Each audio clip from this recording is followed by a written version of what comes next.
लोगों की तपस्या भोग के कारण क्षीण होने लग गई।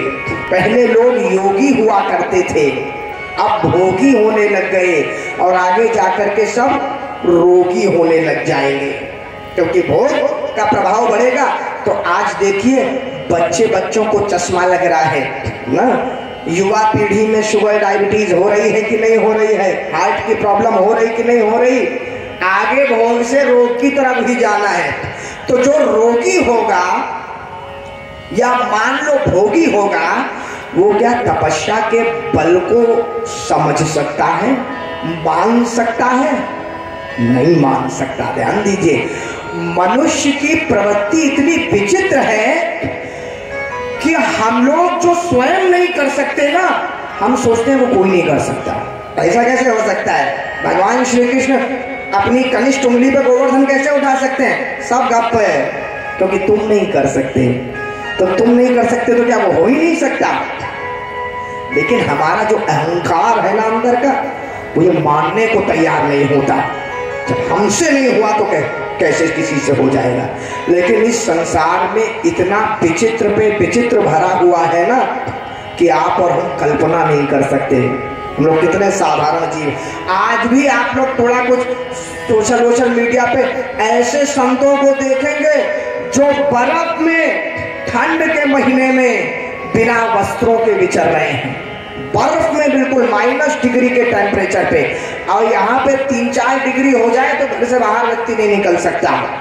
तो हम लोग क्या वो कल्पना कर सकते हैं कि ऐसा भी हो सकता है? हमको तो लगेगा भैया हार्ट बीट जम जाएगी, खून रक्त चाप जम जाएगा, पूरा संचार जम जाएगा, कैसे हम जा सकते हैं? लेकिन लोग जा रहे हैं, कर रहे हैं। सब तपस्या का प्रभाव है।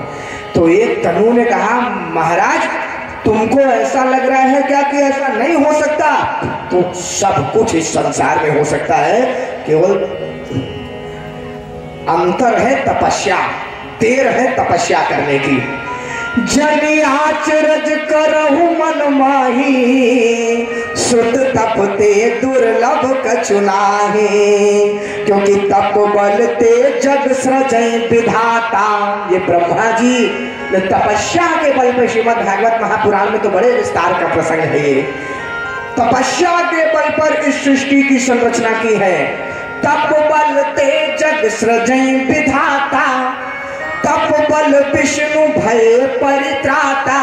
और तपस्या के बल पे हमारे नारायण भगवान सबका संचालन करते हैं, भरण पोषण करते हैं इस पृथ्वी का। तप बल शंभु करहि संघारा, तपते अगम न कछु संसारा।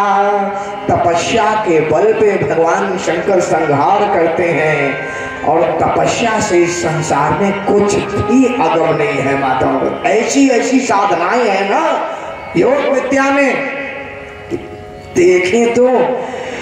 लेकिन एक बात बता दूं आपको, उम्र पे उम्र बीत जाती है, तपस्या इतनी आसान नहीं है।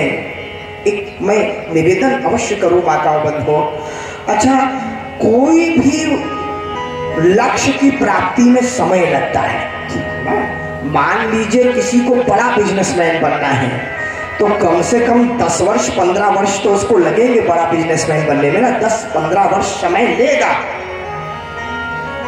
किसी को बड़ा अधिकारी ही बनना है तो पढ़ाई लिखाई में भी 10-15 वर्ष लगेंगे, समय लेगा, आपको समर्पण करना पड़ेगा तपस्या के बल पे। किसी को बड़ा नेता बनना है तो नेता बनने के लिए भी उसको 10-15 वर्ष तपस्या लगेगी, समय लगेगा। तो हर चीज में इस भौतिक लक्ष्य की प्राप्ति में जब समय लगता है, तो विचार करिए आध्यात्मिक लक्ष्य की प्राप्ति में क्या समय नहीं लगता होगा?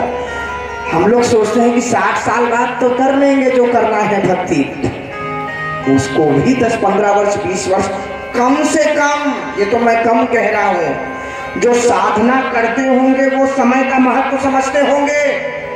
योग के द्वारा, प्राणायाम के द्वारा जिनको इतना आभास हो गया होगा कि मंजिल कितनी दूर है अभी, वो समझते होंगे उस समय का महत्व, उस तपस्या का महत्व। लेकिन यदि कर लिया तो हमारे यहाँ ऐसे ऐसे योगी हैं कि जहां विचार करते थे वहां प्रकट हो जाते थे।